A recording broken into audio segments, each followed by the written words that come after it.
Want to know the latest in soccer? Then listen to the Golden State Media Concepts Soccer Podcast. From MLS, the World Cup, and the Premier League, we've got you covered. The latest updates, the hottest matches, and news on the league's top players. It's the Golden State Media Concepts Soccer Podcast. David Beckham scores the goal to take England all the way to the World Cup finals. Listen now.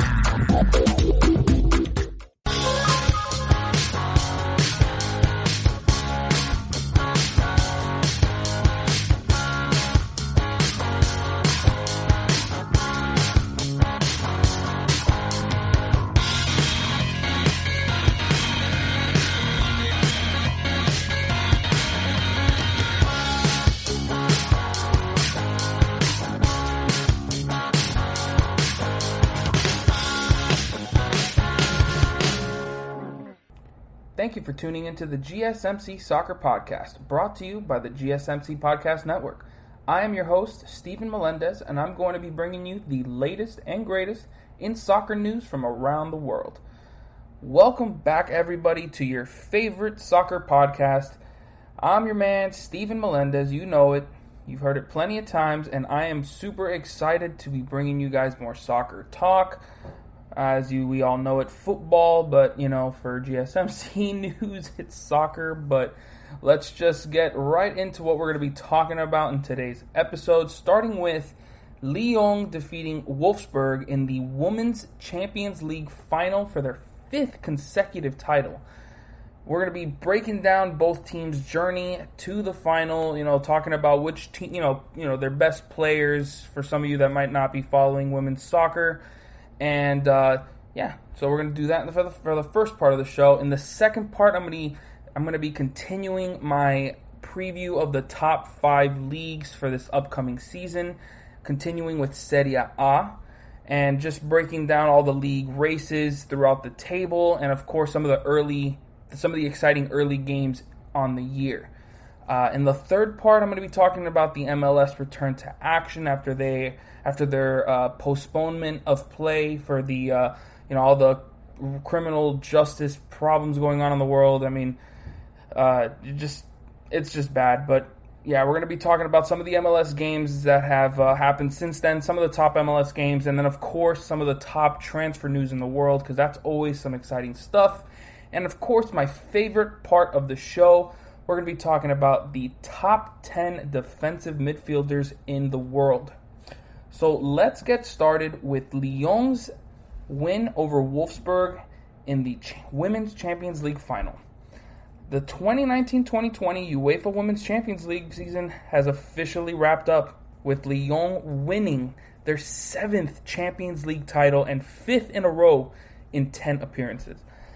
It's just unbelievable what those women have been able to do in women's soccer, pretty much just dominating the entire field for the last decade, and they just continued it once again this season. For some of you guys that don't know, here's a little history lesson about women's soccer, or at least about these two teams.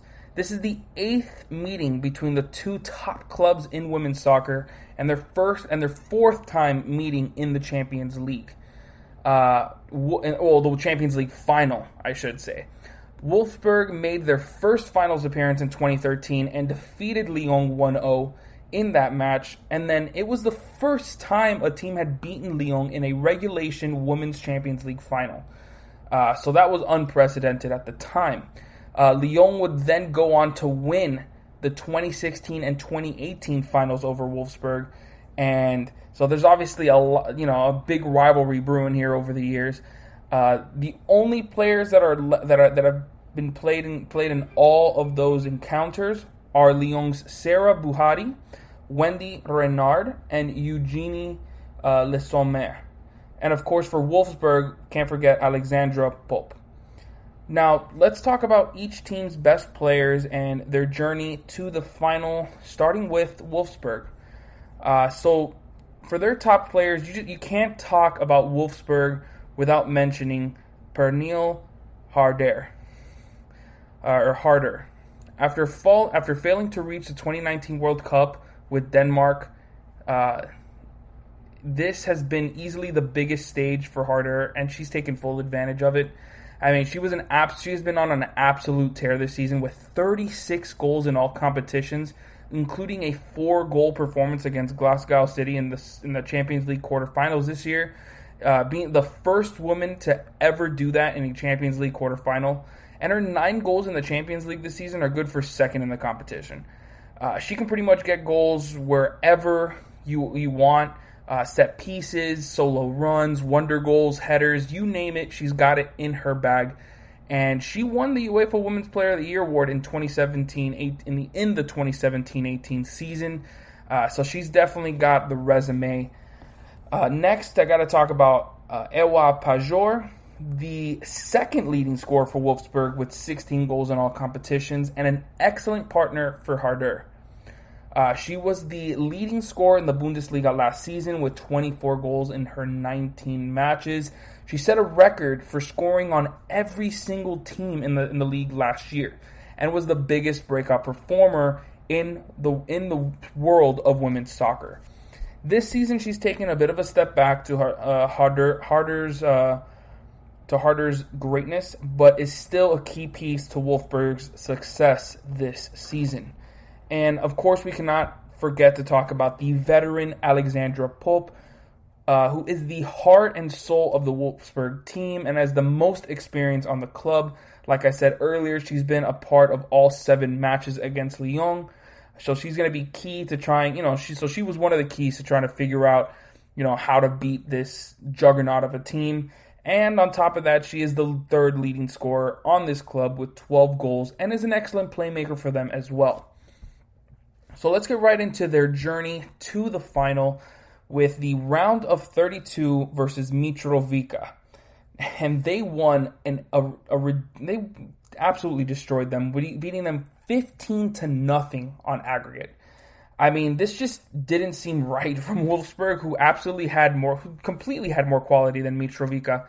They just didn't have any mercy for them, either defeating them 10-0 in the first leg, and then for good measure, just scoring an extra 5 goals in the second leg.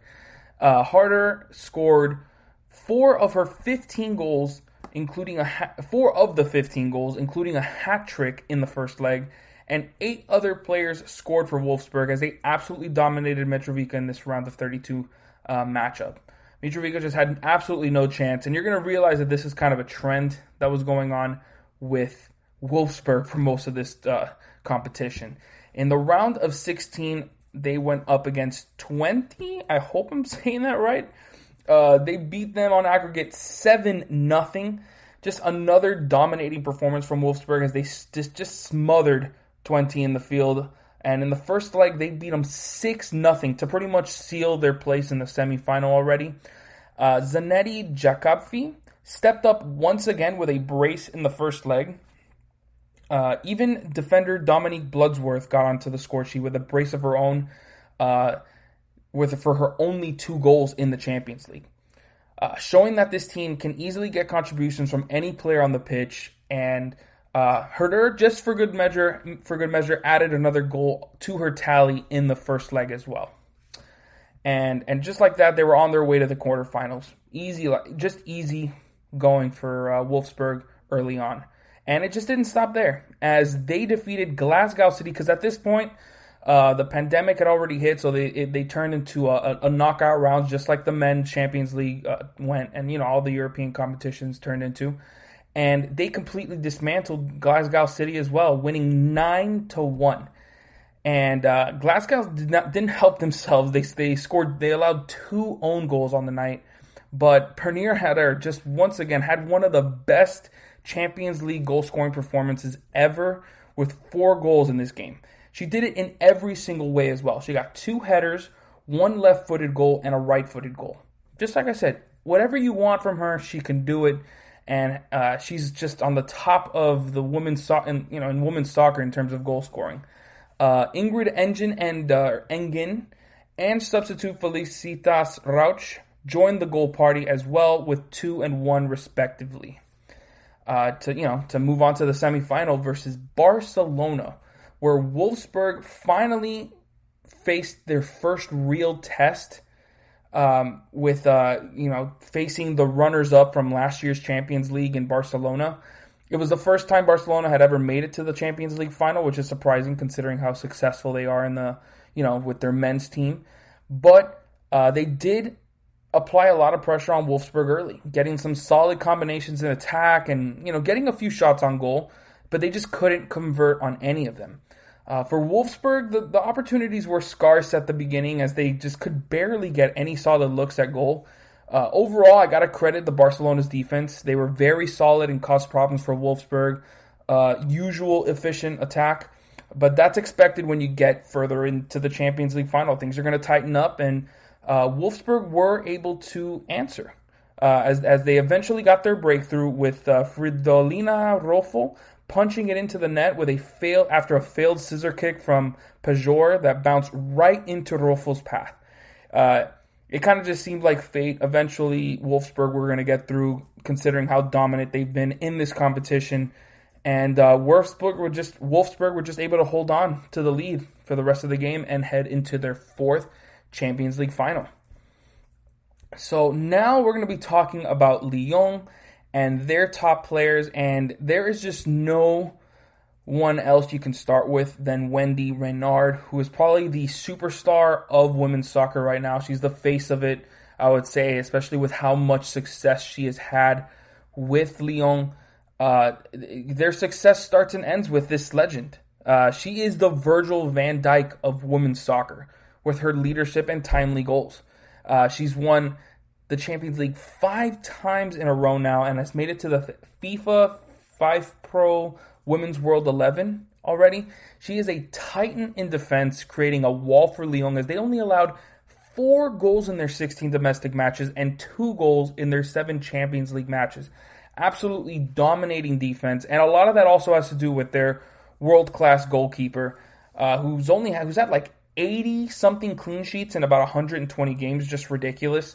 But for Renard, she is the biggest threat in the box for Lyon, and probably the biggest threat in the box in women's soccer with how she towers over just everybody that you can throw at her. And she has been possibly the world soccer, she contributed with 12 goals. As a defender, to contribute with 12 goals in all competition, that's Sergio Ramos-esque, Van Dijk-esque, and that's saying a lot. She has been essential to Lyon's dominance in the world of soccer and is a star in every sense of the word. Next, let's talk about Jennifer Marosang, probably the most skillful women's footballer in the world, and she can do pretty much anything you ask of her. I would say she's like the Neymar of women's soccer. She breaks down defenses with her mesmerizing dribbling and passing. She leads the team in assists, with 15, and I guarantee you, because they don't have the stat, but I guarantee you she leads the team in dribbles as well, although there is someone that we're going to be talking about later that can probably challenge her for that. But she also contributes in the scoring department with 11 goals, so she can pretty much do whatever you ask of her, can make any pass you want, and is the creative hub for Lyon. Next, we're going to be talking about Ada Hagerberg. You're going to be hearing that name a lot. She is the goal-scoring threat on this Lyon side, as she leads them with 23 goals in all competitions. There are 4 other players that have scored double-digits goals for Lyon in all competitions, and she is head and shoulders above all of them. She's an extremely hard-working forward for Lyon, making strong runs into the box and always getting into the right spots so far, for her, so her teammates can get her the ball. She's also very adept with the ball at her feet, and she is very successful when she tries to dribble and seems to always make the smart pass. However, her best skill will always be to put the ball in the back of the net. Just no doubt about it. So let's just talk about the journey that they took to get there, and somehow it was even more dominant, at least early on, than Wolfsburg. I didn't think it was possible, but in the round of 32, they went up against Ryazan VDV, and they won 16-0 on aggregate. Come on. At some point, you got to just be like, all right, we're going to lay off the gas pedal and, just let it be 10-0. But no. They went 9-0 in the first leg and then added an extra 7 goals in the second leg. Just ridiculous. Both Reynard and Hergerberg scored hat tricks in the first leg with Amadine Henry, Amelise Masri, and Motorzang adding a goal of their own. And in the second leg, once again, Hergerberg adding another 2 goals to her strong start in the Champions League, with Nikita Paris adding a brace of her own. Reynard Delphine Cascarino, who's that dribbling monster I was talking about when I was talking about Marosang, and the always consistent Eugene Le Sommer finished off the scoring in the match. Ryazan just stood absolutely no chance against Lyon, and they made sure of it. In the round of 16, they went up against Hejorin, a former Champions League title winner, but they are clearly not where they were before because they lost 11-0 on aggregate. Another blowout performance from Lyon this time, winning a modest 4-0 in the first leg and then just crushing the hopes and dreams of Horin with a 7-0 thrashing. In the first leg, Hagerberg was at it once again as she was continuing her ridiculous scoring pace with 2 goals, while Le Sommer added 2 of her own. And in the second leg, it was more of the same, with Hagerberg getting another brace, believe it or not, to bring her Champions League total to 7 in just 4 games, with Le Sommer, Paris, Kadishi Buchanan, Grish Bathi, and Jessica Silva each scoring a goal of their own to make it 7-0. And with that, they headed into the quarterfinal, where they met up with Bayern Munich and defeated them 2-0.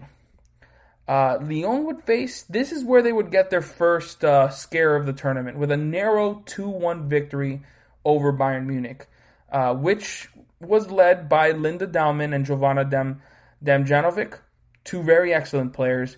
Lyon were connecting well early and looked to have a good grip on the match. That was especially so when a beautiful lob from Les Sommer knifed right down the middle of the Bayern defense and was met by a Paris header. But she was absolutely clobbered by the goalkeeper. Luckily, she was okay, but all Bayern could do at that point was just watch the ball roll into the goal. They would get the second goal shortly after, and it was pretty much over from there. In the semifinal versus PSG, yes, their rivals, PSG, they won 1-0. Lyon will get another challenge, like I said here, in the semifinal, and it was against their rivals. And you can tell this was a match between rivals as they both had red cards assessed in the match. However, Lyon just looked more composed, and despite it being so close, it just looked like they had it from the beginning. And of course, the lone goal coming from Captain Reynard off a set piece, as she just, like I said, towers over any player in the game. So now, let's get into the final match. And now that, Wolfsburg is looking for their 3rd Champions League title, and the first since their back-to-back wins in 2013 and 14. While you got Lyon, who is on the mountaintop of women's soccer, looking for their 5th consecutive title and 7th overall. And this game started as you would have expected, with both teams on edge trying to get a feel for their opponents. However, with Lyon having been here and done that, they knew what they had to do and were handling the high press of Wolfsburg perfectly and using it against them. I mean, Delphine Cascarino, who I told you about before, just continued her creative ways on the right wing, making things happen for Lyon and creating so many opportunities for them. I mean, even just 2 minutes into the game, she was already carving up the Wolfsburg defense, dribbling past 2 of them with a nasty move. I mean, you got to go see it if you haven't already. And finding an attacker open in the box. They unfortunately couldn't get the goal then, but it was a sign of things to come for Lyon. And I have to say, I just love the way Sakai Kumagai has no fear in taking any shot she has a chance at. She might play the holding midfielding position, but she takes shots like a world-class striker and absolutely does not care. I love it. In the 7th minute, Lyon had a set piece from Marosang delivered a beautiful cross that found Reynard perfectly, and she normally would have headed it into the back of the net, but she shot it wide. Early in this final, Lyon were showing that they had the poise and experience in these types of games, like I said. And the few times Wolfsburg made an opportunity for themselves, more often than not, that final ball just was not there. It just seemed like they were a little bit rattled taking on a juggernaut like Lyon. And Lyon would eventually make that breakthrough as Morasong found fullback Sakani Karchui making a run into the box, and she delivered a solid pass to Les Sommer, whose first shot was saved by Wolfsburg goalkeeper Frederic Abt, but she reacted quicker than everyone else on the rebound and shot it into the back of the net. An excellent effort from Les Sommer, who shows that even with 4 consecutive Champions League titles, she has the determination to keep going and give Lyon a 1-0 lead in the final. Just absolutely unbelievable from Les Sommer. And shortly after, because in between that and the next goal, there wasn't much going on. But in the 44th minute, Cascarino was at it once again, beating 2 defenders on the wing to deliver a solid cross into the box that was poorly cleared. And a bounce here and a deflection there set the ball up perfectly into the path of defensive midfielder / striker Kumagai, who just rocketed it into the bottom right corner to give Lyon an overwhelming 2-0 lead heading into halftime. And the second half was much better for Wolfsburg as they started to apply some pressure on Lyon and had a good portion of possession. Harder was making solid runs and drawing the attention of Lyon's defense, and it opened things up.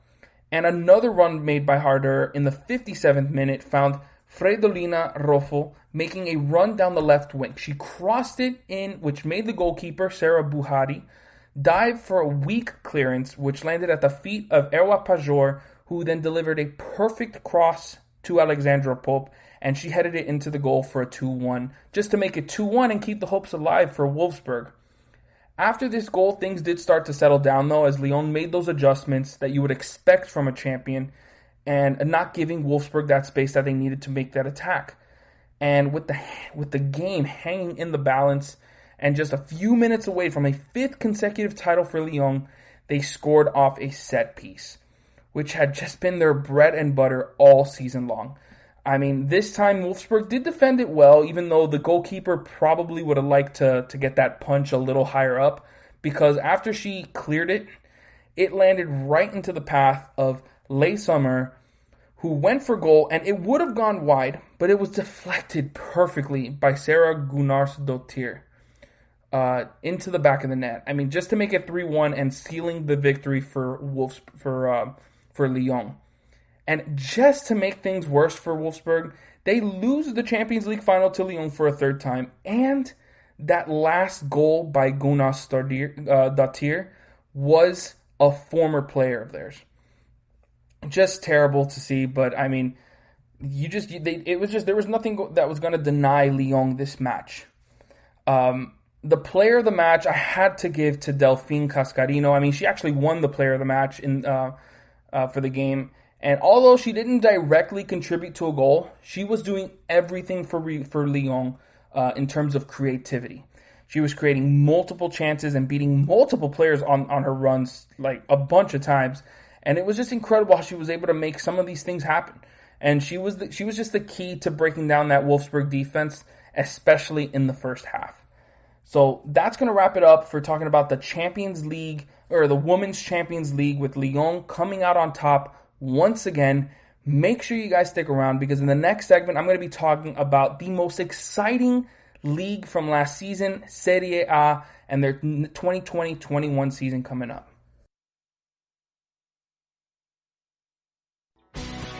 Are you looking to get your college football fix? Looking to get the latest news on your favorite school's team? The GSMC College Football Podcast is your ticket to all things college football. Join us as we talk college football, from the national championship, the college rivalries, the bowl game, to the Heisman Trophy. To which conference is the best? We've got you covered for the Big Ten, SEC, Big 12, the Pac-12, ACC, and everything in between. Download the GSMC College Football Podcast on iTunes, Stitcher, SoundCloud, Google Play, or anywhere you find podcasts. Just type GSMC in the search bar.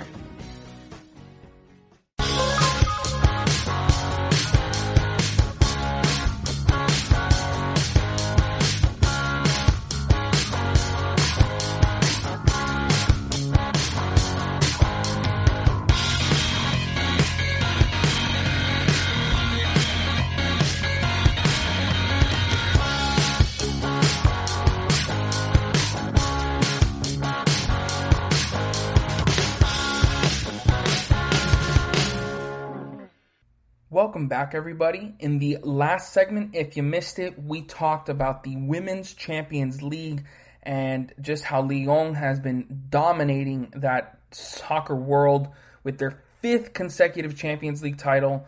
And now I'm continuing my previews of the top 5 leagues in the world with the most exciting one from last season, Serie A. Easily the most exciting and electrifying league to watch last season with their high-octane attack week in and week out. And they had some surprise teams in European competitions as well. And I expect an even better season coming up. So I'm going to be discussing each of the races that will be going on throughout the table and give a quick breakdown of each club in the process. So let's get started with the title race that I believe will be between Juventus, Inter Milan, and Atalanta.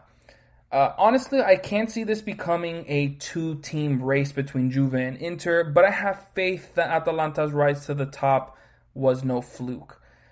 So let's just start off with Juventus, who their key player coming into the season will be Cristiano Ronaldo, of course, and their top transfer was Arthur from Barcelona.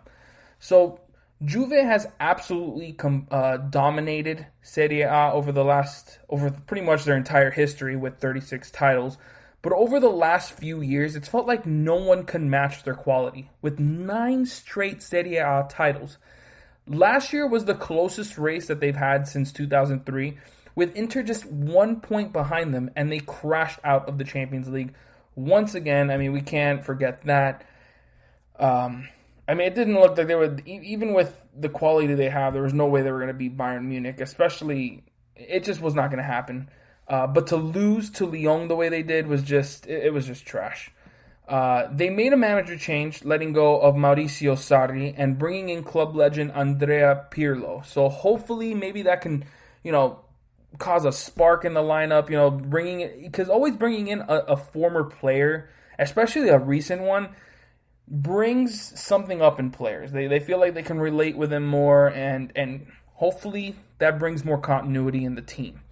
Their top contributors from last season was, of course, Ronaldo with his 31 goals and 5 assists, and, of course, Paulo Dybala with his 11 goals and 6 assists, and, of course, him winning Player of the Year in Serie A. Even with those top attacking players, they weren't very impressive offensively, as they were just the 5th best attacking team in the league and had just the 4th best goal differential. So really, they might have just had that clutch gene to just, win games in those tough situations. They will be losing some key contributors with Pjanic, Matuidi, and Higuain, but this will just open up playing time for younger and fresher players like Arthur, who's coming in, and, of course, the exciting addition of winger Dejan Kulusevski, who was absolutely vital to Parma's strong season last year with 10 goals and a team-high 8 assists. And they have been rumored to be bringing in to Moise Kean and Alexander Lacazette, as they are missing a true number 9. But honestly, I don't feel like they need it, because I think Arthur's going to be a great addition to that midfield. Rabiot was showing big things towards the end of the season. So I feel like Juventus are definitely the lead for their 10th consecutive title. I mean, it would be surprising if they don't. But Inter Milan are coming. And their key player for next season is, of course, Romelu Lukaku. That can obviously change if some, GOAT decides to come there. But their top transfer is Achraf Hakimi from Real Madrid. Of course, like I said, the whole dynamic of this team changes if Lionel Messi comes on board, obviously. That doesn't even need to be said. But let's talk about the team that is currently constructed. Before this season, over the past couple years, Inter had been very inconsistent and would be on the outside of the top 3 looking in. Well, they are major threats to Juve's reign at the top of Serie A now. They have made some solid signings to ensure that they'll be back on the top this season, permanently signing Alexis Sanchez and Nicolo Barella, who are coming off very strong loan spells at Inter. They've added one of the best attacking fullbacks in the world in Hakimi from Real Madrid, which will only make things easier for star striker Lukaku. And you can't forget that they're going to now be getting a full season of Christian Eriksen, who was vital for their Europa League run in the off the bench. So for him to be their starting center attacking midfielder going forward is just going to do wonders for Antonio Conte's side. And the fact that he's staying, I think that's just a good thing, because to change a manager after you have such a strong season, I don't see how that would really help. But honestly, to me, the strength of this team is their defense. With Diego Godin, Stefan de Vrij, and Marcelo Brozovic backing up Samir Handanovic. And it's also rumored that they could be getting Arturo Vidal on a free transfer, which would just add more great depth to this midfield. So even if they don't add Messi, they will be a major threat to Juve's 10th straight title. Next, we're going to be talking about Atalanta. Their key player is going to be Papu Gomez. And their top transfer is Alexei Marinchuk from Lokomotiv Moscow. Easily the biggest surprise of the Serie A season, as their high-octane attack took the league by storm. This placement in the title race hangs on whether their top striker, Josip Ilicic, decides to return to the club. Because, of course, all those personal, that personal thing that happened last year, I do not want to talk about that. It sucks. So hopefully he can get out of that rut that he's in and come back and help his team, be back on the top of Serie A. However, permanently signing Mario Pasalic from Chelsea was essential, as he was, such a great player for them. And adding, like I said, Miranchuk from Lokomotiv is a very underrated signing, as it will add some goal-scoring depth. With Ilicic possibly not joining the team, a lot of the goal-scoring responsibilities will fall to Duvan Zapata, who had 18 goals and 6 assists last year, and Luis Muriel, who had 18 goals mainly off the bench. He actually had the most goals off the bench of any player in the top 5 leagues. So, just him getting more time should be good for Atalanta. However, the key to this team's attack will be Papu Gomez. He's easily their best creator and playmaker, with those 7 goals and 16 assists to lead Serie A. And their defense is underrated, with Jose Palomino and Rafael Toloi leading the back line. They were without their young shot stopper, Pierluigi Golini, at the end of the season, so having him back healthy will be essential as well. There are some tough rumors that their 25-year-old left back, Robin Gosens, could be a replacement for Ben Chilwell at Leicester City, but Atalanta need to do all they can to keep him, as he was a breakout player for them and will be key to their attack, as he had 9 goals and 7 assists on the year. Now, getting into the European competition race, I see 5 teams vying for those 4 spots, with Lazio, Roma, Napoli, AC Milan, and Sassuolo. So just starting off with Lazio, their key players obviously Ciro Immobile, and they have not made any big-time transfers. Lazio do have a very strong group with Luis Alberto and, of course, Immobile leading one of the best attacks in Serie A. I just don't see them contesting that top 3 this upcoming season. I mean, they got a career year from Immobile, and we're still on the outside looking in. And they've made no significant signings to improve the squad. Plus, they have been rumored. There's rumors that key midfielder Milinkovic-Savic could be on the way out, and with only a short amount of time left in the transfer window, it's hard to see who Lazio could bring in to replace him. They certainly won't get a better midfielder. And the key thing for Lazio is finding other ways to create offense aside from Immobile. I mean, if they can create some other threats on the pitch, they could easily challenge for a Champions League spot. No doubt they are still going to get strong years from Immobile and Alberto, but with no significant additions coming Lazio's way, this could be a transition year for the club. Next, we got Roma, whose key player is going to be Lorenzo Pellegrini, and their top transfer is the veteran and always consistent Pedro from Chelsea. Roma have some very promising players on the roster in Gianluca Mancini, who they have permanently signed from Atalanta, Lorenzo Pellegrini, who I just talked about, Amadou Diawara, and of course, the always just flashy Nicola Zaniolo. All of them got significant playing time last season, and they still finished in the top 5. Very impressive. But it's of course because you mix in that experience of Edin Dzeko, Alexander Kolarov, Henrik Mkhitaryan, and newly added Pedro. And this team can make some real noise next season. The biggest key is adding the other half of their central defense in Chris Smalling. He wants to make that move to Roma and was the biggest surprise for them last season. So getting him is going to be very vital to what they do next season. Also, adding goalkeeper Paul Lopez last year was huge in improving one of the worst defenses in Serie A. I expect Roma to easily challenge for that Champions League spot and have the biggest chance of this group of getting into the top 3. Now, next we're going to be talking about Napoli.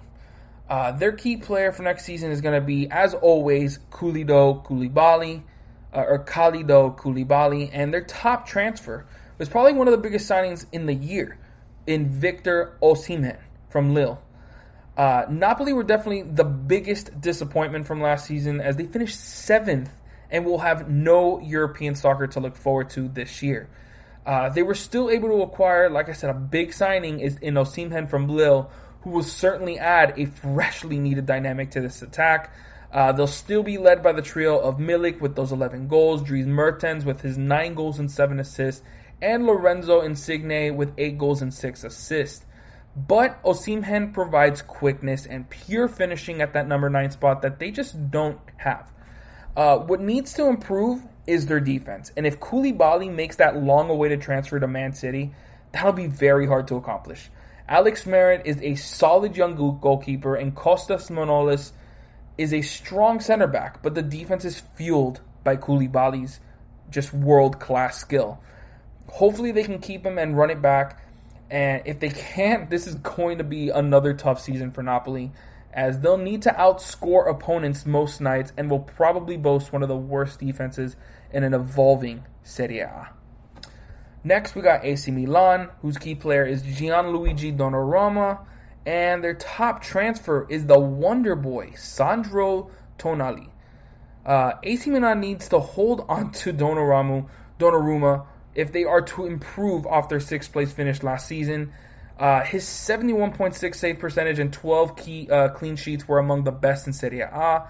And there is noise of a possible swap for Chelsea's Kepa. And if that happens, that would hurt Milan big time. I mean, I know Kepa showed promise and a change of scenery could do him well, but not for Donnarumma, who has been one of the best players for AC Milan for years. Now, for their attack, it's set. They've re-signed legend Zlatan Ibrahimovic, my favorite player, and are close to permanently signing Ante Rebic from Frankfurt. I think it might have actually already happened, but for now, I think it's still in talks. Also, you can't forget the Turkish magic from Hakan Calhanoglu, who was their most effective player last season with 9 goals and 9 assists. Defensively, they are solid as they have one of the best left backs in the world in Theo Hernandez and 2 strong center backs in Alessio Romagnoli and Simon Kjaer. They both had to deal with injuries late in the season, so a full year with those 2 should help Donnarumma big time. They also have a big time signing of the young midfielder Sandro Tonali, who I expect to make an instant impact for the club. Expect big things from AC Milan if they're able to hold on to Donnarumma. Next, we got Sassuolo, who's probably the biggest surprise in this group. Their key player is Domenico Berardi, and they haven't made any big-time transfers so far. Sassuolo had a very strong campaign last year, finishing 8th. Their best finish since the 2015-2016 season when they finished 6th. The combination up top of Berardi with his 14 goals and 10 assists and Francesco Caputo with his 21 goals and 7 assists was one of the best duos from last season. And you cannot forget about Jeremiah Boga, who was also a big-time starter for them. But his name has been tossed around transfer rumors for a while now, and he could be on the way out. That would be a tough loss, but 19-year-old Hamed Traore could fill those boots. The biggest problem with this club is their defense, which was one of the worst last season. They permanently signed a few of their successful loan spells from last year, but if they don't make a dramatic upgrade in the back line or between the posts, I just don't see Sassuolo doing much better than they did last season. So that's still a work in progress. We still got to keep an eye on that. But yeah, Sassuolo is probably going to be the worst of this group. I just don't see them being one of the mid-table teams, which we're going to be talking about now. With the mid-table race being between Fiorentina, Hellas Verona, Cagliari, Parma, Bologna, and Udinese, which, by the way, is my favorite name. I mean, just listen to how that comes off. Udinese. Just got to love it. But let's first talk about Fiorentina, and their key player is easily Federico Chiesa. Fiorentina have a young star on their hands in Chiesa, who had 11 goals and 6 assists last season, but it's possible that he could be on the way to Man U. I don't see that happening, but the rumors are out there. And if that does happen, I see a tough upcoming season for Fiorentina, who were already one of the worst offenses in Serie A with their top goal scorer and playmaker. Luckily, Chiesa has said that he doesn't want to leave Fiorentina just yet, so that's good. That's looking good for them. What Fiorentina will have to rely on even more will be their defense, which was one of the best in Serie A. Midfielder Eric Pulgar, defender Nikola Milenkovic, and goalkeeper Bartolomei Dragowski were big reasons for that. If Chiesa is gone, Pulgar and Milenkovic, and of course Frank Ribéry, will be expected to carry even bigger responsibilities. Now moving on to Hellas Verona. Their key player is Samuel Di Carmine, another club in the attack-minded Serie A that relies on defense. Hellas Verona had some solid team goals throughout the year and have some good playmakers in Darko Lazovic, and Mattia Zaccagni. But what they need is a clinical finisher. And Samuel Di Carmine can be that man for them. In his limited time with the club, he looked very effective as he led with 8 goals in 22 appearances. And now in a full season, he has to show that he can do that consistently. Now moving on to Cagliari. Their key player is, of course, Raja Nangolan, if they can bring him back. And their top transfer is Razvan Marin from Ajax. Cagliari made the first step to competing for a top half finish by permanently signing Giovanni Simeone and Marco Rog, who were keys to their success last season. Next is bringing back, of course, star midfielder Nangolan, who is the spark for Cagliari and can take over any game. Without him, they'll have major boots to fill and can easily fall right back into that relegation battle. Keeping star striker João Pedro, which it looks like they will, is going to be vital to them keeping up with the high-level scoring in Serie A as well. And as a team, Cagliari actually played better than their 14th place finish, as they just couldn't find a way to close out those close games. So many points were lost due to last-minute goals for the opposition. Next, we're going to be talking about Parma, who their key player is Gervinho and their top transfer Roberto Inglese. Parma are easily dealing with the biggest loss out of any of these mid-table teams, with Dejan Kulusevski going back to his parent club of Juve. Replicating what that man did for them on the wings will be close to impossible, but permanently signing Roberto Inglese and giving more time to Andreas Cornelius to help out Gervinho will have to do. Their defense is nothing to praise, but they have signed defensive midfielder Hernani and goalkeeper Luigi Seppa after very strong loan seasons at the club. Next, we have Bologna. Their key player is Riccardo Orsolini, and their top transfer is Luis Binks from the MLS. Bologna, I always say this name wrong, but Bologna is another club that struggled mightily on the defensive end in a very fast attacking Serie A. They did follow the trend in attack with Rodrigo Palacio and Musa Burro providing a strong presence. However, none were as effective as Orsolini.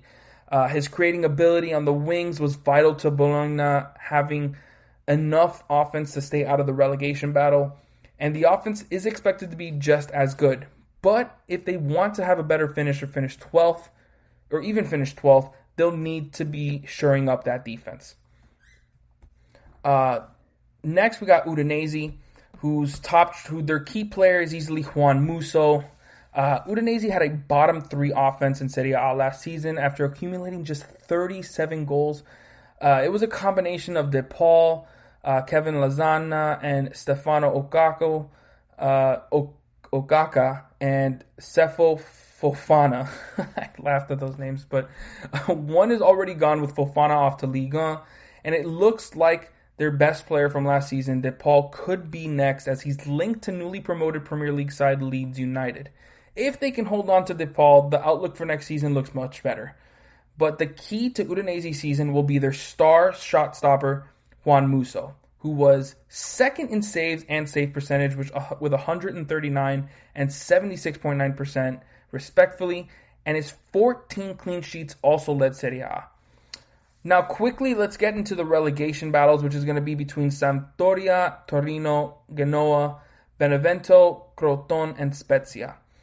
Sampdoria's key player is going to be Manolo Gambardini, and Sampdoria are led by former Leicester City manager Claudio Ranieri, and they'll need some of that tactical magic he showed in the Premier League to avoid battling relegation for most of the season. The decline of Fabio Quagliarella is here, so Sampdoria just can't rely on him to generate all of their offense.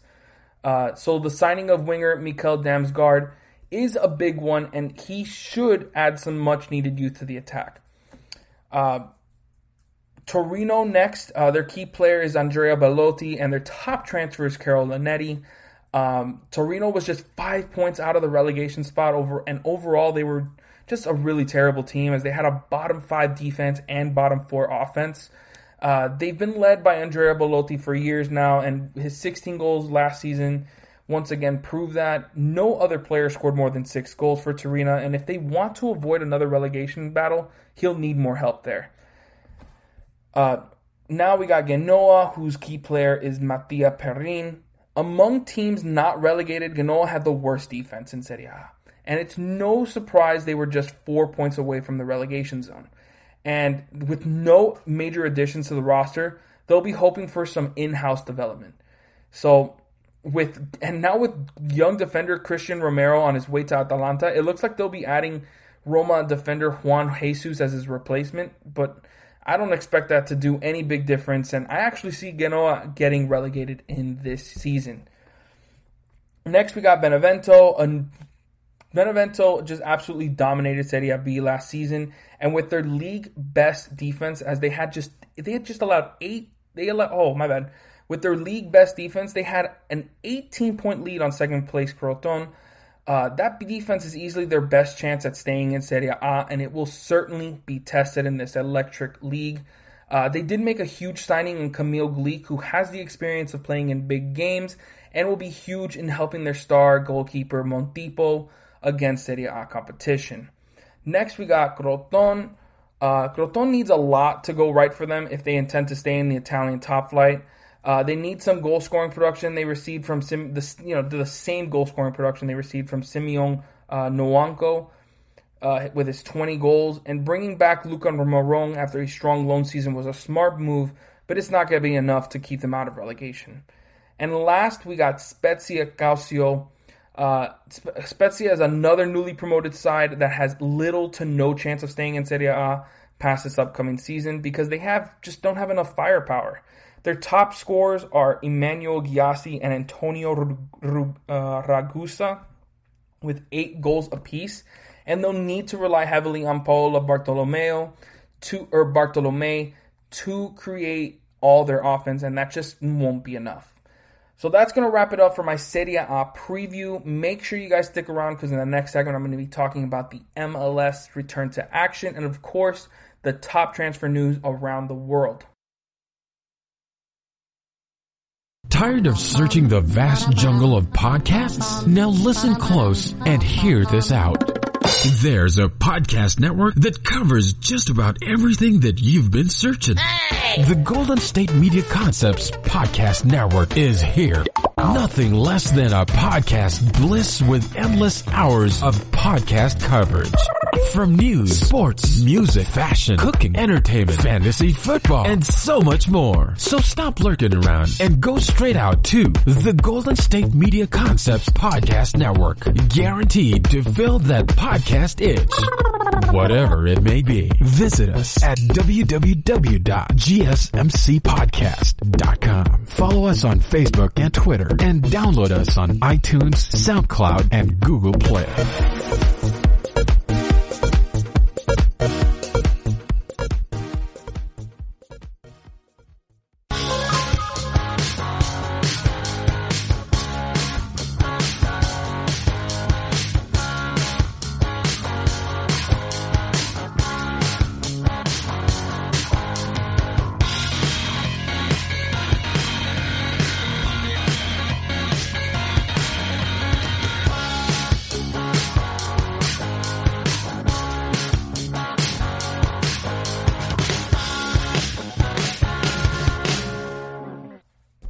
Welcome back, everybody. In the last segment, I previewed the Serie A upcoming season, and now we're going to be talking about the MLS return to action and, of course, the top transfer news. So let's just get started. The MLS postponed 2 of their 3 games on Wednesday, August 26th, because they wanted to make a statement about the police brutality going on in the world. But they did just that. But they are now back, and there have been some exciting games played, and I just want to get into a few of them and talk about just what went on in those games. First, we're going to be talking about Orlando City versus Atlanta United. Another big game between 2 Eastern Conference teams trying to make a statement this season. Orlando City trying to show that they aren't a fluke and are going to make the playoffs for the first time in their history. And Atlanta United are trying to make up for a slow start to their season without star striker Josef Martinez. And they have not impressed, as they've only scored 7 times in 7 matches.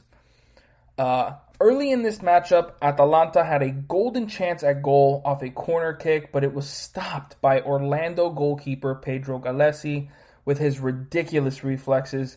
Apparently his name is the Octopus, so I guess you can say one of his tentacles blocked it. I think that's a ridiculous name, but okay. This was the best chance Atlanta had in the first half, but Atlanta did dominate possession, as their high press was really causing problems for Orlando City. But that doesn't really matter if you can't stop shots from going into the goal. And this was definitely a night Atlanta goalkeeper Brad Guzan is going to want to forget, as he didn't stop a single shot on target in this one. Orlando won 3-1. They had 3 shots on target. That just goes to show that there was no presence defensively. But in the 13th minute, Orlando City got their goal with a beautiful cross from Christopher Mueller, which was met by a streaking Junior Urso, who headed it in between Guzan's legs, and it just got by him. Like it just rolled behind him. It didn't just spear into the back of the net. So that was a tough one. But in the 35th minute, a solid team goal from Orlando City opened this game up, as Mueller started the break with a solid pass, and he finished it with an easy tap-in. I mean, Mueller has just been blowing it up this season. He's one of the top players to start the year, and he was just showing it once again this year. And they go into the half up 2-0. And in the second half, it was much of the same for Atlanta, as they couldn't connect well on any of their final balls. Their usual individual quality just never really showed up. But that was until Brooks Lennon scored a very accurate a very accurate header moving away from the goal in the 83rd minute, off a beautifully created cross from Jurgen Damm to make this a game. Make it 2-1. But just 3 minutes later, Gonzalo Martinez was caught sleeping and made a terrible error, getting the ball stolen in his own half and creating a 2-on-1 fast break between Junior Urso and Nani. Urso drew Guzman in and gave Nani the pass for an easy finish. Atlanta tried to put that pressure on late with a few chances on goal. They just couldn't get them on target. So Orlando City came away with a solid 3-1 victory over Atlanta United. The man of the match has to go to Chris Mueller with his 1 goal and 1 assist. Overall, great game from Mueller as he continues his strong start to the season. He was literally everywhere for Orlando City and was the main creator for them.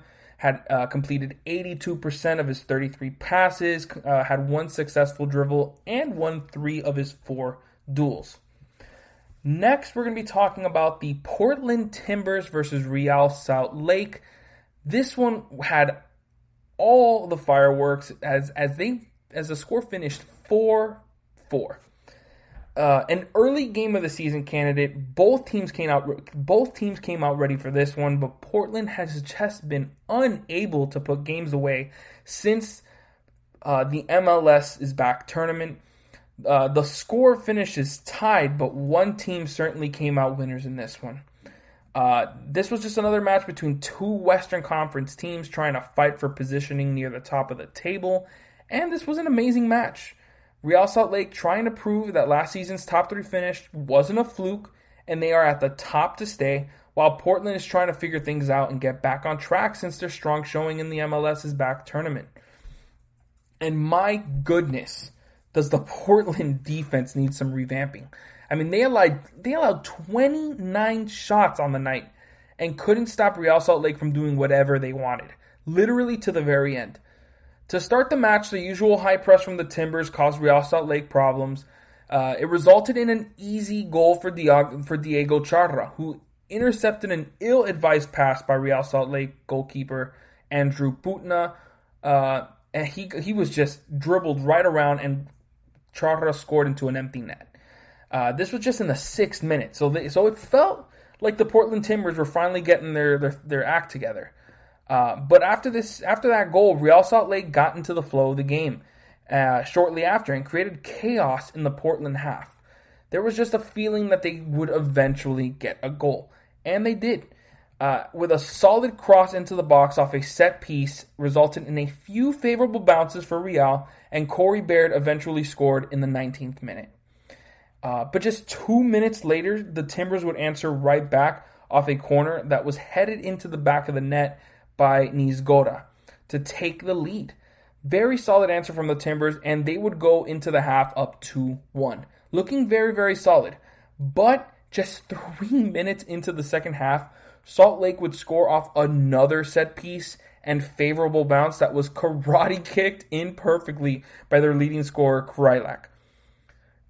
Just an unbelievable goal from him. I mean, but again, just another dismantle of the Timbers defense. But they would get it back as the MLS's back tournament MVP, Sebastian Blanco, showed up in a big way with a beautiful curler. Like, I'm talking beautiful, into the top left corner from outside the box. It was created off a questionable no call on the other end, but the Timbers took advantage of the chaos, and they took the lead. Real Salt Lake would nearly equalize off another set piece, but it took an unlucky bounce off the post. I mean, they've been getting bounces all night, so I mean, eventually one wasn't going to go their way.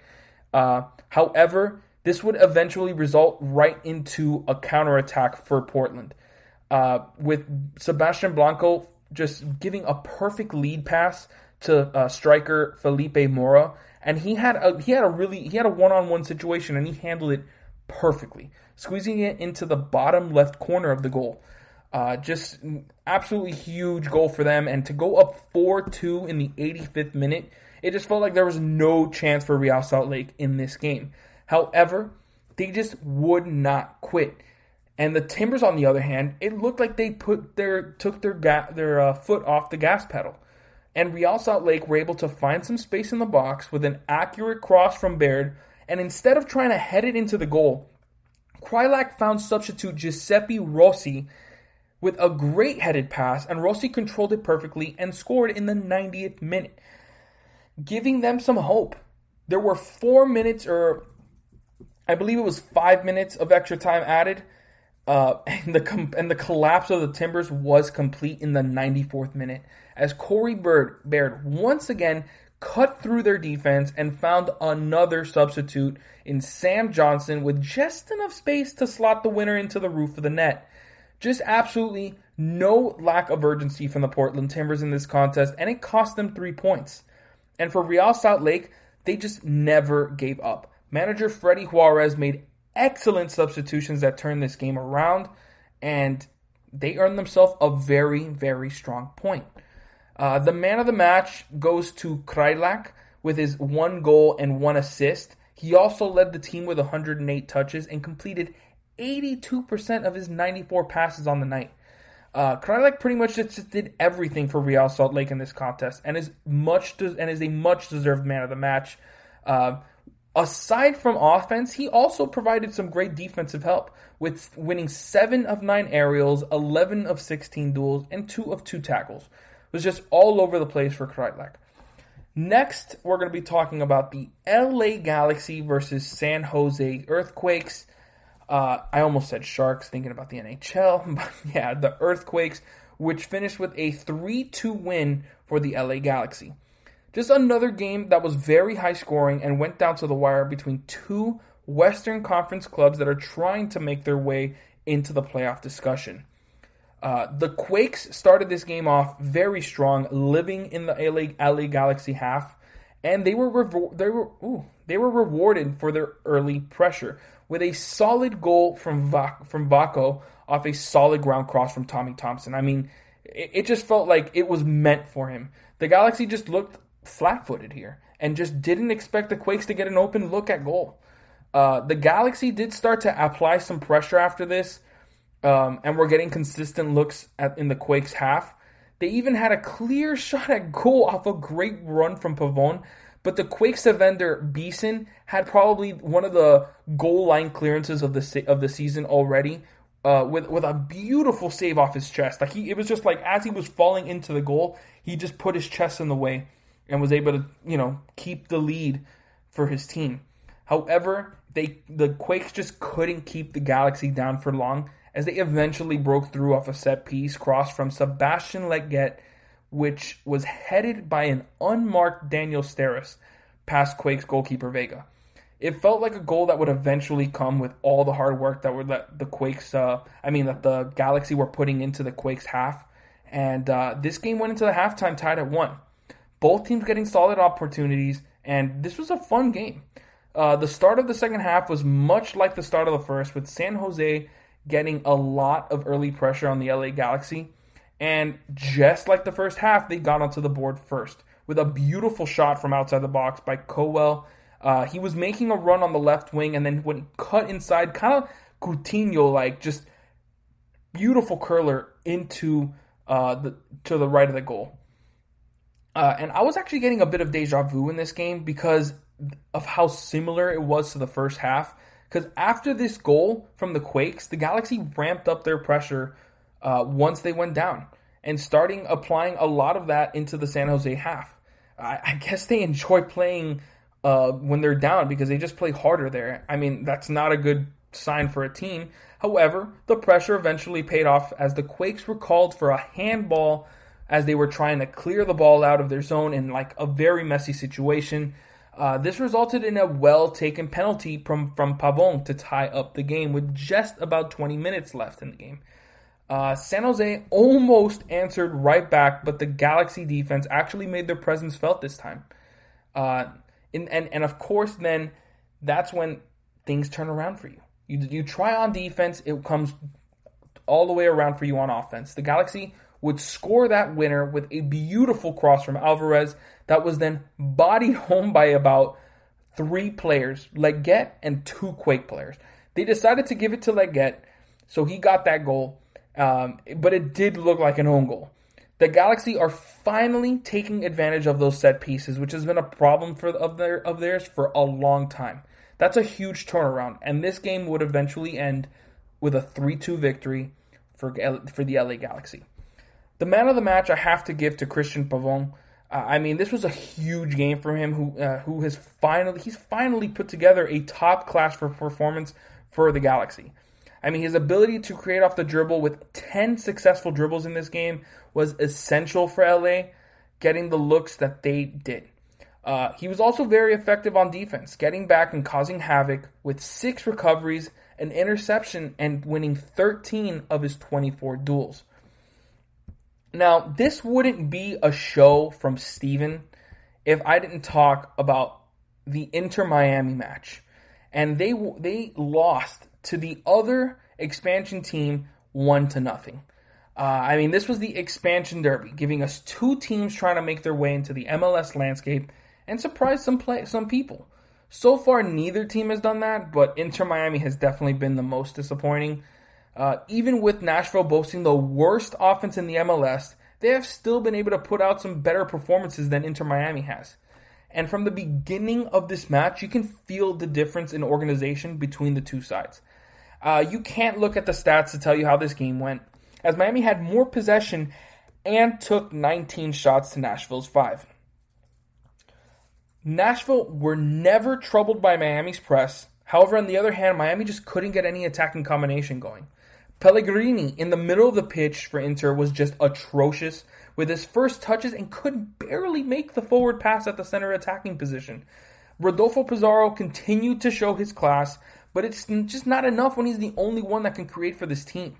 I also like what Luis Morgan did, but the thing is, unless you find him in space, he's not really going to just go and create one-on-one for you. On the Nashville side, Rondel Leal just creates so much trouble for any team he faces, and he's shown that with his skill with his his skill with the ball is second to none in this Nashville side.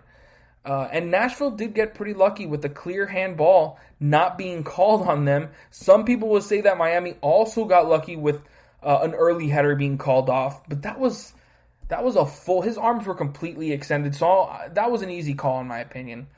But the first half did end with no scores on either end, and it just felt that's how it was going to go the whole match. However, Inter Miami's shaky defense showed its ugly face once again. Early in the second half, with a terrible clearance from Reyes falling right into the path of Anibal Godoy, who hit an unstoppable shot past Luis Robles. I mean, I'll give it to him. I mean, that was a beautiful goal, but the fact that it resulted off a terrible clearance, Reyes has got to get more leg on that.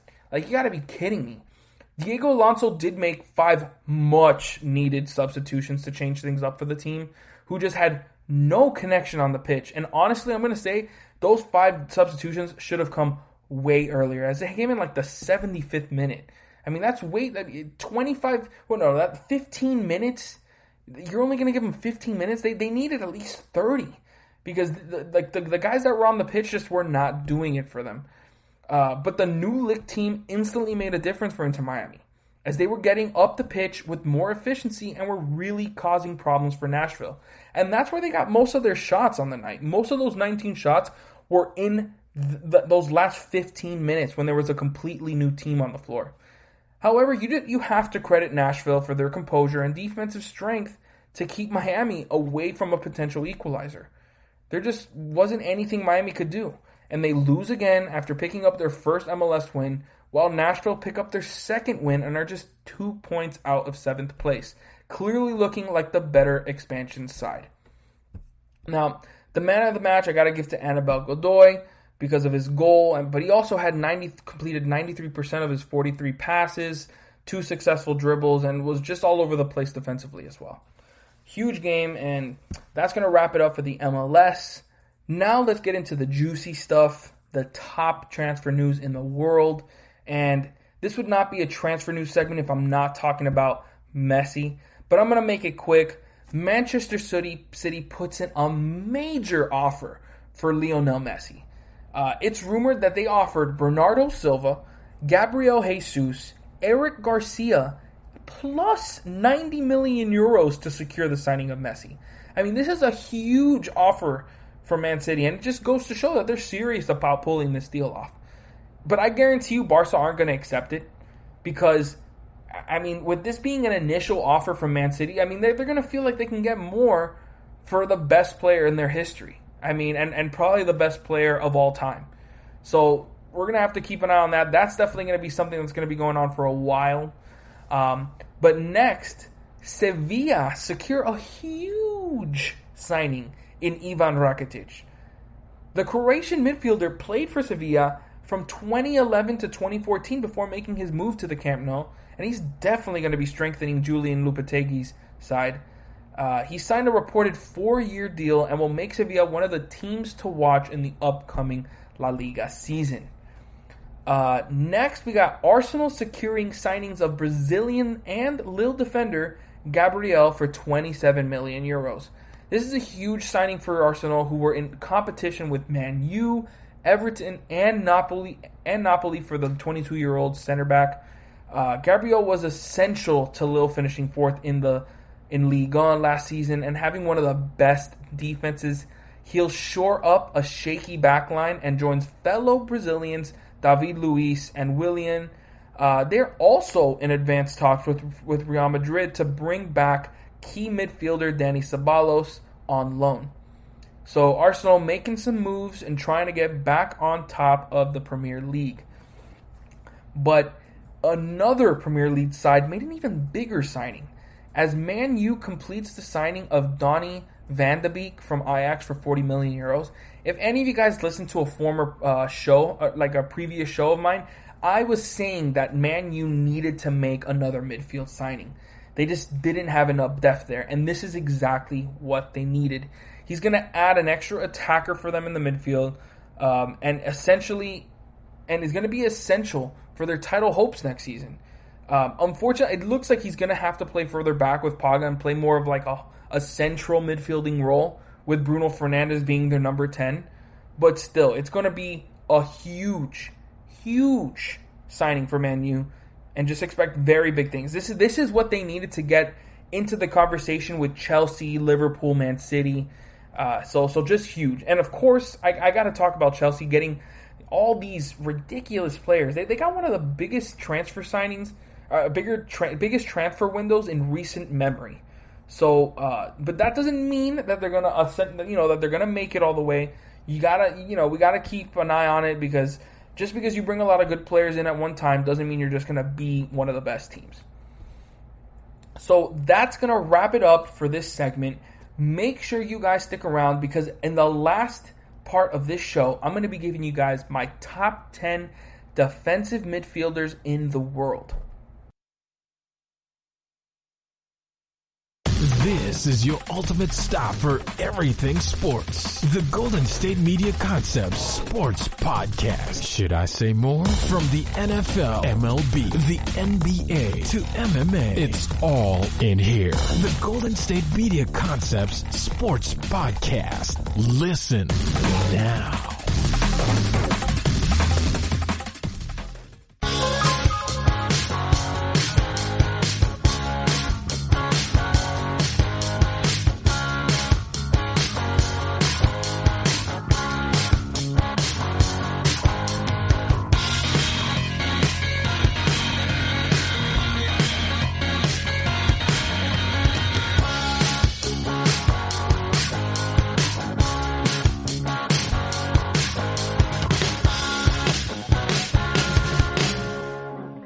Welcome back, everybody. In the last segment, I talked about the MLS return to action and, of course, the top transfer news in the world. And now I'm going to be giving you guys my top 10 defensive midfielders in the world. Now, with fullbacks being much more attack-minded in this modern age of soccer, the defensive midfielder has become a vital piece to any team's defense. The best in that position are expected to be great with the ball as well, setting up teammates and with devastating passes. And if you can score goals, that's just a cherry on top. So let's get right into it, with number 10 being Fabinho of Liverpool. Ever since Fabinho joined Liverpool in 2018, it's been a perfect match, and he's a huge reason why they were able to end their Premier League title drought. I mean, this one hurts for me because there was a lot of talk of Fabinho possibly going to PSG at the same time, and I really, really wanted him because I knew he would be just excellent for us in that defensive midfielding spot. But whatever. Getting back to Fabinho and what he's done this season, he just was the only thing that sucks, that he was not able to put a full season together due to a ligament injury, and that's why he's not any higher on this list. However, he is still one of the best holding midfielders in the world with his combination of control and defense. And with Liverpool's fullbacks, like there is no team in the world that has had more, that has gone into that new modern age of soccer like Liverpool. And of course, can't forget Man City. But with Liverpool's fullbacks, Robertson and Alexander-Arnold pushing up the field, a lot of that defensive responsibility falls onto Fabinho. And he's handled it perfectly. I mean, just a huge season overall from him. I mean, he's got he's averaged 2.2 tackles and 1.2 interceptions per game, while providing 2 goals and 4 assists as well. So just huge for him, and that's exactly why he deserves to be 10th on this list. And number 9, we're going to be talking about Thomas Partey from Atletico Madrid. Partey is one of the most underrated players at his position and has proven this season that he deserves to be on this list. His combination of offensive contributions and defensive versatility is extremely rare. You need him to split the defense and advance the ball? No problem. He's got 1.7 dribbles per game. You need him to pick out a teammate and make the right pass? 84% pass completion of 50 passes per game. And of course, best of all, you need him to anchor your defense? No problem. He averages 2.3 tackles, 1.4 interceptions, and 1.1 clearances per game. And it feels like there's nothing that he can't do. And at 27 years old, he's still got room to grow. Probably the only thing is like his poise and his maturity would be what I would ask. What I would say he can get better at just whenever he gets into those final thirds. But he did add in 5 goals and an assist on the season as well. So just an overall great season from Thomas Partey. And he could be making a big move to the Premier League, but it looks like he's possibly staying in Atletico for another year. Next, we have PSG defensive midfielder Marco Verratti. Verratti is one of the most volatile players on this list, and he doesn't mind getting dirty and roughing it up with anyone.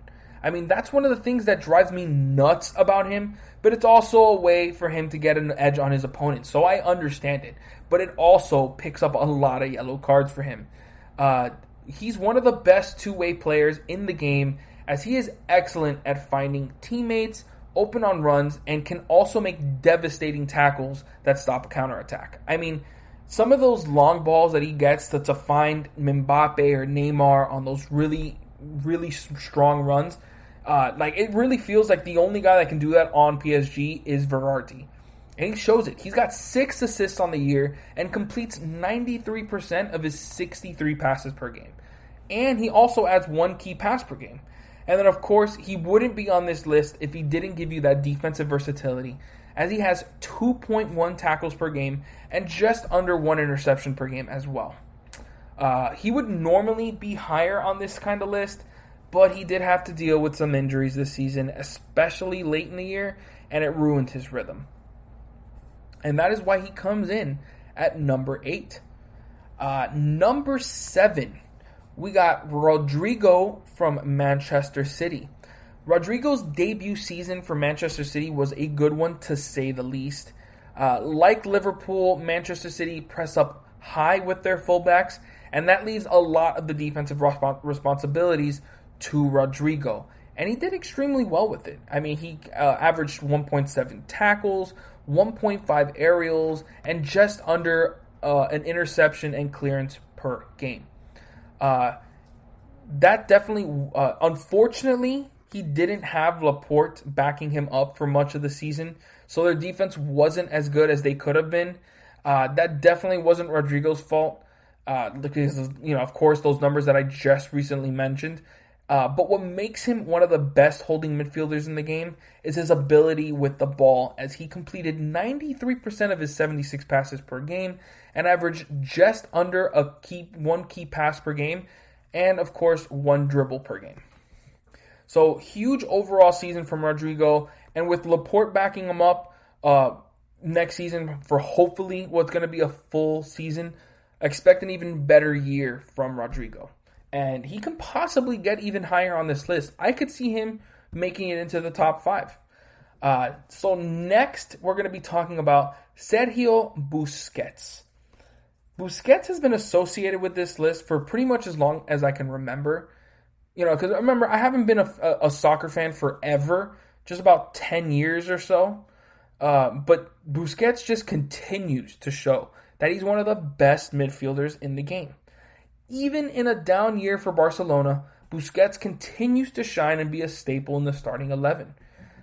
He probably has the best IQ of any player on this list, and that's saying something considering some of the other guys later on this list. He can control any midfield with his deadly passing. I mean, he averaged 90%, completed 90% of his 75 passes per game to go with his 2 goals and 2 assists. And, of course, is one of the better defenders on this list as well, with 2.2 tackles and 1.5 interceptions per game. Huge season for Busquets, and it just sucks that with Koeman in, it looks like he's probably going to be on the way out because Koeman is trying to have a young, fresh team there, and a lot of those guys that have been there for a while probably aren't going to be there next season, but it's going to be really interesting to see where Busquets goes and takes his talents and makes, because wherever he goes, he's going to make them a very solid club. So now we're heading into that next tier of players. Yes, guys, we're there. And at number 5, we have Marcelo Brozovic of Inter Milan.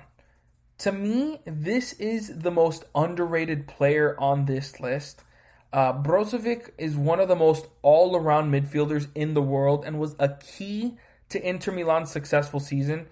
They had the best defense in the league. I believe Inter Milan had the best defense in Serie A, and he was pretty much the key reason for that. And on top of that, he's an excellent playmaker. He completed 89% of his 62 passes per game to go along with 1.2 key passes per game and, of course, 9 assists, which is second on this list. And, of course, just a little cherry on top, he added 3 goals on the season. But, of course, he's also one of the most complete defenders on this list as well, averaging 2 tackles, 1.4 interceptions, and 1.3 clearances per game. Just huge numbers from Brozovic. And on top of that, he elevated his game during European competition and was huge for Inter's run to the Europa League final. And that's a big thing for me. Like, if you can step it up, like I've said this before on some of my top 10 lists, if you can step it up when the lights are shined the brightest, you deserve to be in this type of list. And that's exactly what Brozovic does. So that is why he comes in at number 5. And next, we have N'Golo Kante of Chelsea coming in at number 4. N'Golo Kante is easily one of the best midfielders in the world, and he's been in the national spotlight since he helped Leicester City win that title in 2016. In my opinion, this is actually a low ranking for Kante, but I can't put him any higher as he had an injury-riddled season. He missed time on 5 separate occasions, so he just couldn't find any rhythm. But he still had a solid season. I mean, for his standards, this is probably a low year, but that just goes to show how good he was. He's an excellent defender, averaging 2.1 tackles, 2 interceptions, and 1.3 clearances per game. And he's also excellent with the ball at his feet, completing 86% of his 51 passes per game to go with 1.2 key passes and 1.3 dribbles per game. He can do it all. And of course, he added 3 goals for good measure. Just that, like I always say, that little cherry on top. You would usually see a few assists on here as well for Kante, but like I said, super injury-riddled season, so it was just hard for him to get that rhythm going. And that is exactly why he comes in at number 4. Now, guys, we're into the top 3. And I would say this next guy is still in that same tier with Brozovic and Kante in Wilfred Ndidi from Leicester City. The biggest breakout player on this list, Ndidi has exploded onto the scene, similar to how Kante broke out with Leicester City. I mean, they know what they're doing there in developing those defensive midfielders. He's easily the best defensive midfielder on this list. I'm talking about defensive. Like, not all around holding midfielder. I'm talking about just in the pure defensive part of this game. Ndidi tops this list.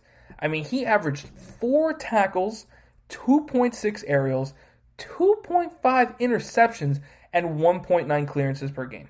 He leads this list in tackles, interceptions, and clearances. Just think about that. That's ridiculous. And he was only 0.1 aerials away from leading in that category as well.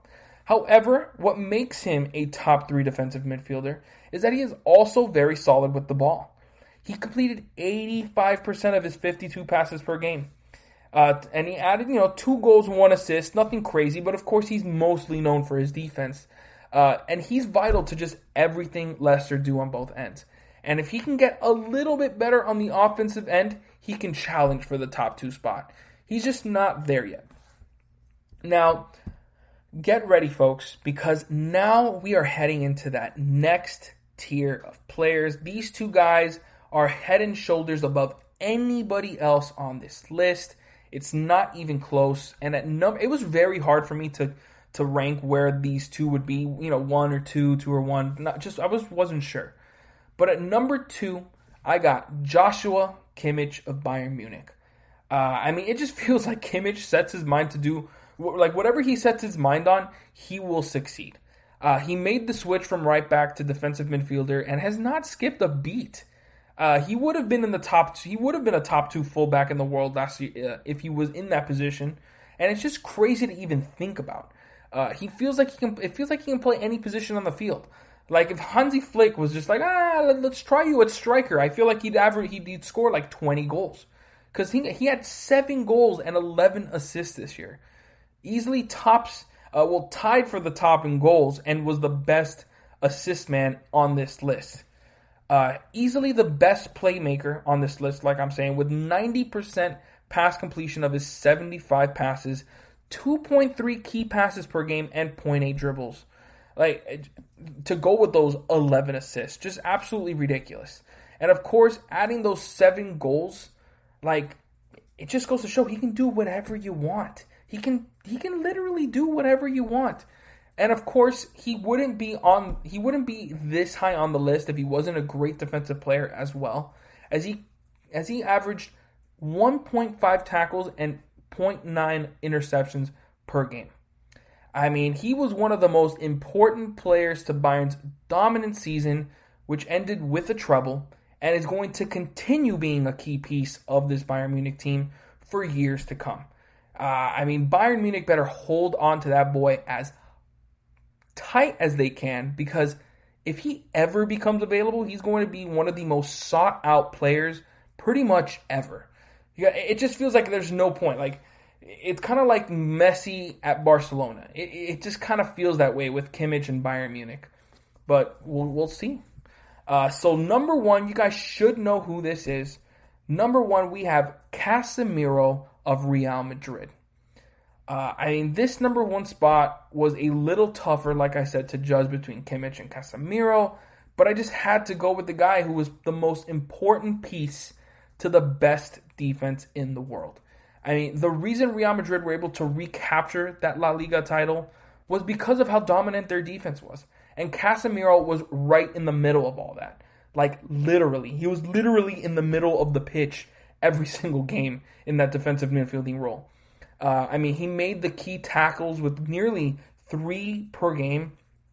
He would halt the opponent's attacks with 1.8 interceptions and 1.7 clearances per game. And on top of that, he was fearless in the air as he leads this list with 2.7 aerials per game. He was just flat out unstoppable on the defensive end. And without him, Real Madrid would not have had the league title. But what puts him at the top of this list is the fact that he also adds 7 goals, 4 assists, and 84% pass completion of his 62 passes. That just shows that Casemiro is the most complete player on this list. Because even with Kimmich, he's the best playmaker and probably the best offensive player on this list, but he lacks just a bit of that X factor on the defensive end. Casemiro, in my opinion, He'll give it to you on the offensive end, and is probably the second best defensive player on this list. So just a huge all-around season for Casemiro. Super deserving of being the best defensive midfielder in the world after, having a couple, underrated, because not a lot of people were rating him this high in seasons past, and he definitely deserves to be there now. So that finishes it off for my top 10 defensive players of the year. I hope you guys enjoyed this list, and I hope you guys are enjoying the show, because I know I'm always, just having a good time talking soccer with you guys, because, again, talking sports, it's just so much fun. And if you guys are listening to this, please, interact with me, talk to me. Tell me what you guys like. Tell me if you guys want me to change some things up about the show. I'm always looking for some criticism so I can change things up, give you guys what you want. So, as always, thank you for listening to the GSMC Soccer Podcast, brought to you by the GSMC Podcast Network. I would like to ask that you please remember to subscribe to the show and write a nice review. That really helps us. Also, if you can please follow us on Facebook, Twitter, and Instagram, I would really appreciate it. Thank you and have a great night, guys. You've been listening to the Golden State Media Concepts Soccer Podcast, part of the Golden State Media Concepts Podcast Network. You can find this show and others like it at www.gsmcpodcast.com. Download our podcast on iTunes, Stitcher, SoundCloud, and Google Play. Just type in GSMC to find all the shows from the Golden State Media Concepts Podcast Network. From movies to music, from sports to entertainment, and even weird news. You can also follow us on Twitter and on Facebook. Thank you, and we hope you have enjoyed today's program.